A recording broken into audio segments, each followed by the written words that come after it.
మధు ఉన్నాడు. మధు సార్ ఏంటి మధు, ఏంటి అందుతున్న సమాచారం ప్రకారంగా దాదాపుగా అంటే ఒక కంక్లూషన్కి వస్తూ ఉంది, ఏంటి ఇంకా ఫర్దర్ అప్డేట్స్ ఏమైనా ఉన్నాయా?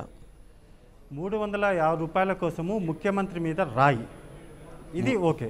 అయితే తనతో పాటు ఆ మొత్తం సమావేశానికి కావచ్చు, ఆ ర్యాలీలో పాల్గొనడానికి వచ్చినటువంటి సతీష్ వచ్చేటప్పుడే ఆ రాయి తన జేబులో పెట్టుకొని ఎందుకు వచ్చాడు? ఫుట్పాత్లకు సంబంధించి ఫుట్పాత్ ఏదైతే ఉంటుందో దాన్ని నిర్మించడానికి కావాల్సినటువంటి రాయి సార్ అది. ఆ రాయిని వచ్చేటప్పుడే తనతో పాటు ఎందుకని జేబులో పెట్టుకొని వచ్చాడు? అయితే అలా పెట్టుకొని రమ్మని చెప్పారా, లేకపోతే అతనే పెట్టుకొని వచ్చాడా?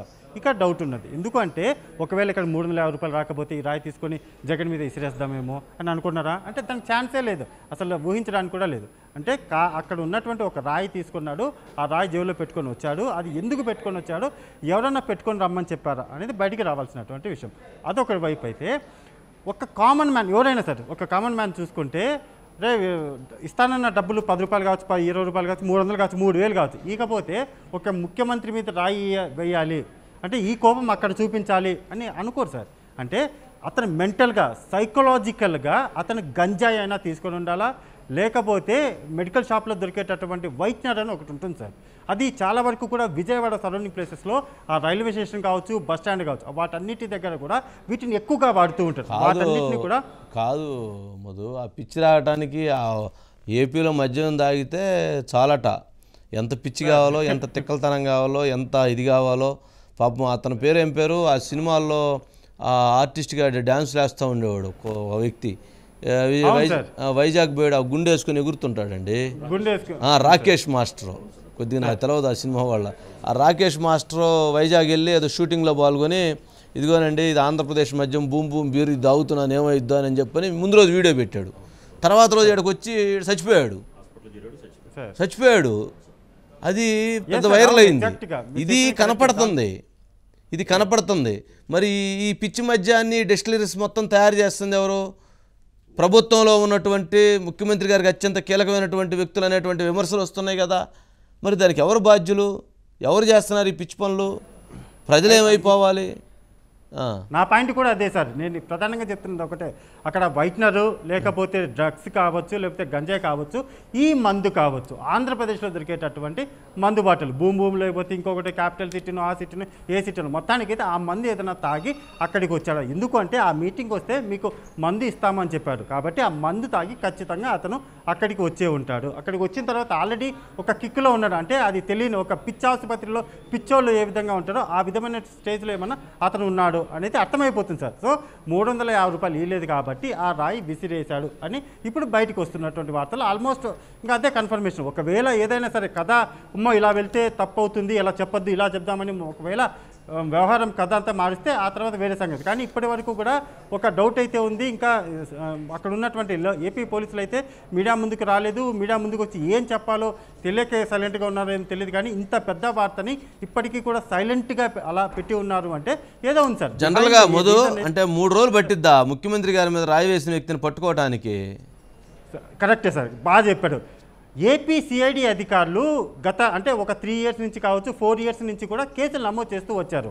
తెల్లవారుజామున ఇళ్ళకి వెళ్ళి మరి ఫోన్లు స్విచ్ ఆఫ్ చేసినా, లేకపోతే చాలామంది కూడా కేసులు నమోదైనటువంటి వాళ్ళ మీద వెళ్ళి పట్టుకోవడానికి విత్ ఇన్ 24 అవర్స్లో పట్టుకున్నారు.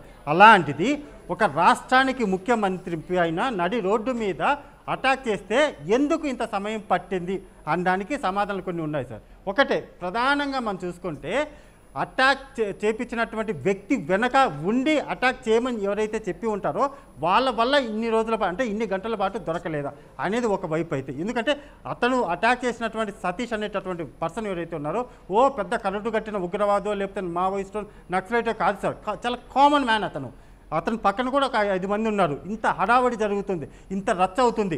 అతను కాకపోయినా అతను పక్కన ఉన్నటువంటి వాళ్ళైనా సరే చెప్పేసేవాళ్ళు ఎవరికో ఒకరికి. కానీ ఇంతవరకు కూడా ఇన్ని గంటల వరకు కూడా దొరకలేదు అంటే కథ ఏదో ఉంది సార్. అందులో ఎటువంటి డౌట్ లేదు. దీని వెనక వ్యవహారం ఏదో ఉంది. అది ఏ పార్టీ అయినా కావచ్చు. అంటే వైసీపీ వాళ్ళే చేపించారా, లేకపోతే టీడీపీ వాళ్ళు చేపించారా, జనసేన చేపించారా, బీజేపీ తర్వాత సంగతి.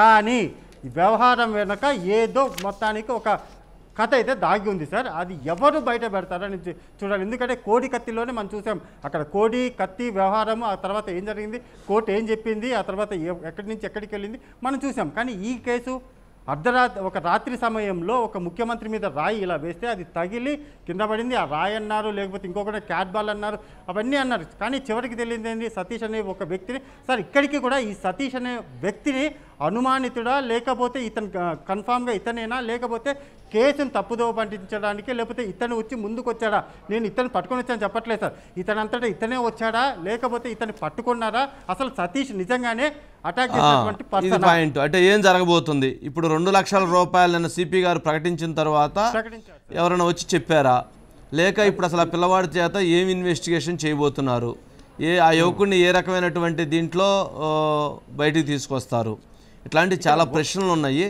బట్ ఉన్నంత వరకు ఏంటంటే జనరల్గా ఆ అబ్బాయి చేసింది తప్పు, ఆ యువకుడు చేసింది నో డౌట్.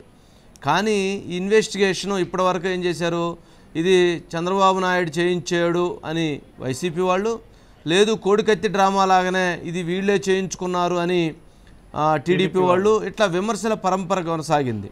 కానీ ఇప్పటి వరకు మనకు అర్థమైన దాని ప్రకారంగా ఆ యువకుడికి లేదా అక్కడ ఉన్నటువంటి వాళ్ళకి ఎటువంటి పొలిటికల్ ఇంట్రెస్ట్ లేదు. వాళ్ళు ఈ రాజకీయాలకి ఏ పార్టీకి సంబంధించినటువంటి వాళ్ళు కాదు. ఆ లోకల్గా కుర్రవాళ్ళకి ఏదో 350 రూపాయలు డబ్బులు ఇస్తాము, క్వార్టర్ బాటిల్ ఇస్తామంటే వాళ్ళు వచ్చారు. ముందు పొట్టలో పోసిన తర్వాత ఆ పిచ్చి ముందు తాగిన తర్వాత వాళ్ళకి పైత్యం ఎక్కువ ఉండిద్ది. 350 రూపాయలు డబ్బులు ఇవ్వలేదు కాబట్టి పిలుచుకొచ్చినటువంటి వాళ్ళు జగన్మోహన్ రెడ్డికి సంబంధించినటువంటి వైసీపీ నాయకుడు అయి ఉంటారు. ఆ కోపంలో ఆ రాయి తీసుకొని ముఖ్యమంత్రి గారి మీద ఇసిరేసాడు. కానీ ఇది ఎట్లుందంటే మనం నీళ్ళల్లో కనుక చిన్నప్పుడు కనుక నీళ్ళల్లో ఇట్లా పెంకులు పెట్టి ఇట్లా ఇసిరేసేవాళ్ళం, కప్ప దెబ్బలు అంటే 1 2 3 4 అని ఇట్లా వెళ్ళేదనమాట. 10 స్టెప్స్ వెళ్ళేది. అంటే అది మనం చిన్నతనంలో చూసాం సినిమాల్లో. అది సినిమాలో కదా, మనం కూడా చిన్నప్పుడు చెరువుల్లో వేసేవాళ్ళం, చాలామంది వేసి ఉంటారు. అంటే ఇప్పుడు ఉన్నవాళ్ళకి అసలు ఆ కప్ప ఇవన్నీ ఆడ తెలుసు అసలు. ఇప్పుడంతా అసలు వరెట్ట బండిద్రా ఆయన అంటే తెలదు, కోడి గుడ్డి ఎట్ట పెట్టిద్రా అంటే తెలవదు. చాలామంది తెలవని పిల్లలు తయారవుతున్నారు. అది తెలవాలి, పిల్లలకి అయినా తెలపాలి. సరే ఇప్పుడు సబ్జెక్ట్ వేరను. సరే ఇప్పుడు క్యారమ్ బోర్డ్స్ కనుక మనం రెడ్ కాయిన్ వైట్ కాయిన్ తోటి రెడ్ కాయిన్, బ్లాక్ కాయిన్ తోటి రెడ్ కాయిన్ మనం సరే డబుల్ స్ట్రైక్స్ ఆడుతుంటాం. అది ఈ కుర్రవాడు వేసిన రాయి జగన్మోహన్ రెడ్డి గారిని, అట్లాగే ఆ ప్రాంతంలో వెల్లంపల్లి శ్రీనివాస్ గారి మనిషి అయి ఉంటాడు మా తీసుకొచ్చినోడు వాళ్ళని, మంత్రి గారికి ఇద్దరికి తగిలింది. ఒక ఇసిరేస్తుంటే వేసాడు, అంటే సైడ్ నుంచి వేయడంతో అది అట్లా తగిలి అట్లా వెళ్ళినట్టుంది. సరే ఎట్లా ముఖ్యమంత్రి గారికి ప్రమాదం జరగలేదు, అది గొప్ప విషయం. లేదంటే ఏదైనా ప్రమాదం జరిగితే అది అక్కడ తలరాంత తగిలితే నిజంగా ఎంత బాధాకరమైనటువంటి అంశం, ఎంత దుర్మార్గమైనటువంటి అంశం. నీకేదో పాయింట్ అన్నది కాదు కదా సార్, 350 రూపాయలు ఇస్తానన్న వ్యక్తి మీద కదా సార్ రాయి వేయాల్సింది. వాడు ఇచ్చి వెళ్ళిపోయాడంట, దొరకలేదంట. మరి దొరకపోతే అతని వెతికి అతని మీద కదా రాయి వేయాల్సింది, జగన్ మీద ఎందుకు వేశారు? అంటే తాగిన పిచ్చి మద్యం అట్లాంటిది.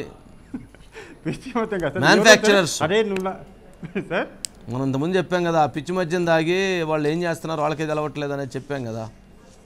అంటే ఇప్పుడు మీరు చెప్పిన లెక్క ప్రకారం మనం చూసుకుంటే నీ వల్ల నేను ఇక్కడికి వచ్చాను సార్, నీ మనిషి నాకు డబ్బులు ఇవ్వలేదు కాబట్టి నీ మీద కోపం, వాడి మీద కోపంతో నీ మీద రాయి వేస్తున్నాను అని ఆ పిచ్చి భ్రమలో ఉన్నటువంటి ఆ వ్యక్తి సతీష్ అనే యువకుడు ఇలా రాయి వేసాడు సార్. అంతే అంతే అని అనుకోవాలి, అంతే కదా. ఇప్పుడు తాగిన పిచ్చిలో ఏం చేస్తాడు, తాగిన బ్రాండ్ ఏందో బయటికి రావాలి సార్. ఏదది వాడు అటాక్ చేసేటప్పుడు వీళ్ళకి ఎలాగో సోర్స్ లేదు కాబట్టి మీ పేరు తీసుకొస్తాము, 2 lakhs మీకు మీ ఫ్యామిలీ వాళ్ళకి ఇస్తాము, తర్వాత మనం కేసు ఏమన్నా ఆ అంశం కూడా జీవితాలు పోతాయి. మీకు 20 లక్షలు ఇస్తానంటే ఒప్పుకుంటారా? ఎందుకు పోయి ఇప్పుడు ఏపీ పరిస్థితులు అలా ఉన్నాయండి. 2 lakhs వచ్చినట్టే కదా, ఆ వేలో ఏమన్నా అట్లా ఉండదు. కేసు క్లోజ్ చేయడం కోసం ఏమన్నా ముఖ్యమంత్రి గారి విషయంలో వాళ్ళు అసలు అక్కడికి వెళ్ళారా లేదా, వాళ్ళ ఫోన్లు ట్రేస్ చేస్తారు, ఆ పక్కన విట్నెస్ సేకరిస్తారు, వీళ్ళు ఎక్కడ నుంచున్నారు, ఆ స్టోన్ ఇక్కడి నుంచి రిహార్సల్ చేస్తారు. మీరు ఇప్పుడు పోయి ముఖ్యమంత్రి గారి స్థానంలో కనుక మీరు ఆ డయాస్ మీద నుంచుంటే మళ్ళీ ఆ కుర్రవాడిని తీసుకొచ్చి మళ్ళీ అక్కడి నుంచి ఒకసారి రాయి వేపిస్తారు, మీకు దెబ్బ తగిలిద్దా లేదని ఆ సీన్ రీక్రియేషన్ చేస్తారు. ఆ కుర్రవాడికి క్వార్టర్ ముందు వేపించి మళ్ళీ అసలు ఎట్టి సిరీస్ చూపించమంటారు. అట్లా అన్ని ఇప్పుడు మనం కనుక దస్తగిరికి అప్పుడు కనుక వైఎస్ వివేక కేసులో గూగుల్ టేక్అవుట్, ఇందులో కూడా గూగుల్ టేక్అవుట్ తీస్తారు సార్. ఎందుకంటే ఒక ముఖ్యమంత్రి మీద రాయి వేశారు కాబట్టి గూగుల్ టేక్అవుట్ లో లొకేషన్లు అన్ని కూడా బయటికి తీస్తారు. అతను చెప్పినంత మాత్రం సతీష్ కావచ్చు, ఇంకొకటి కావచ్చు, వాళ్ళు చెప్పినంత మాత్రం ఒకవేళ వాళ్ళ దగ్గర మొబైల్ ఫోన్లు, కామన్ మొబైల్ ఫోన్లు అంటే ఏ మాత్రం కూడా ఆన్లైన్ కి సంబంధం లేనటువంటి, నెట్ కి సంబంధం లేనటువంటి ఫోన్లు ఉంటే మాత్రం అవి దొరకవు సార్. ఒకవేళ అతను వాళ్ళ స్మార్ట్ ఫోన్స్ ఏవైతే ఉంటాయో అవి వాడితే మాత్రమే వాళ్ళు దొరుకుతారు. కానీ వాళ్ళు ఏం వాడారు చూద్దాం మధు, ఇక ఏం జరిగిద్దో ఏందో, ఈ పంచాయతీ ఏందో, ఈ గోల ఏందో, ఈ వాడు తాగిన మందు బ్రాండ్ అది అయితే బయటికి రావాలి సార్. అదే అదే సార్ అసలు అసలు మనం టోటల్ ఇప్పుడు దాని మీద ఏం జరిగిద్దంటే తెలుగుదేశం పార్టీ వాళ్ళు లేకపోతే ఎవరెవరు సోషల్ మీడియాలో పెడతారు గులకరాయి అని.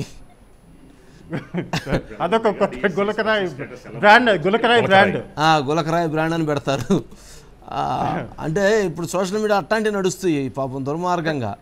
అసలు ముఖ్యమంత్రి గారి మీద రాయేసిన కుర్రోడి మీద చర్యలు తీసుకోవాల్సింది పోయి ఇవన్నీ వెళ్ళిపోతూ ఉంటాయి. సరే అసలు ఆ పరిస్థితి నెక్స్ట్ సరే చూద్దాం. ఇంకా ఇవన్నీ పూర్తి కాలేదు, మరింత ఇన్వెస్టిగేషన్ పూర్తయిన తర్వాత దాని మీద మరింత అప్డేట్స్ తోటి చెప్దాం. ఏదైనా కానీ ఇట్లాంటి చర్యలు మాత్రం తీవ్రంగా ఖండిస్తూ ఉన్నాం. ఎవరైనా కానీ ఇలాంటి చర్యలకు పాల్పడితే అది అధికార ముఖ్యమంత్రి గారు కావచ్చు, ప్రతిపక్ష ఏ పొలిటీషియన్ అయినా సరే ఇట్లాంటి చర్యలు కనుక ఇట్లాంటి ఎవరన్నా చేసినా వాటిని తీవ్రంగా ఖండించాల్సిందే, చేయకుండా నిరోధించాల్సిన బాధ్యత పోలీస్ యంత్రాంగం మీద ఉంటుంది. అట్లాంటి నిరోధించాలని చెప్పని కూడా కోరుకుందాం. ఎవరైనా సరే ఇటువంటి ఇష్యూలో ఇట్లాంటి వాటిల్లో అందరూ కూడా ఖండించాలని చెప్పని కోరుకుందాం. నెక్స్ట్